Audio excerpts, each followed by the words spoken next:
Hello കൂട്ടുകാരെ, കടൽ കാണിച്ചു തരുമോ എന്ന് ചോദിച്ചപ്പോൾ ഒരു കൊച്ചു കഴിവേറി എന്നെ ഇവിടെയാണ് കൊണ്ടുവിട്ടത്. ഇവിടെയാണെങ്കിൽ ലോകത്തെങ്ങും ഇല്ലാത്തത്രയും കാക്കകളാണ്. നോക്കൂ കൂട്ടുകാരെ, എവിടെ നോക്കിയാലും കാക്കകൾ. കാപ്പിയോടില്ലാത്ത അമ്പമ്പോ. അവസാനം ഞാൻ കടൽ കണ്ടു ഗായ്സ്.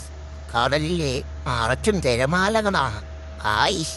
ആകാശം നോക്കിയാൽ നമുക്ക് സൂര്യൻ.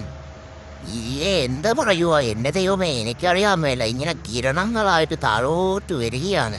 കടലിലെ തിരമാലകളല്ല ഇങ്ങനെ അടിച്ച് കേറുകയാണ്. എന്ത് രസമാണ്.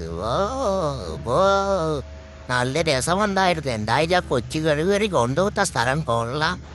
നല്ല രസമുണ്ട്. ഞാൻ കുറേ നേരം അതിനെ കൂടെ കാലിന് വെള്ളം തെറിപ്പിച്ച് കളിച്ചു. നല്ല സുഖം. വെള്ളം താഴോട്ട് ഇറങ്ങി പോകുമ്പോൾ കുഴിഞ്ഞു കുഴിഞ്ഞു പോകുന്നത് പോലെയൊക്കെ തോന്നുന്നുണ്ട്. അയ്യോ.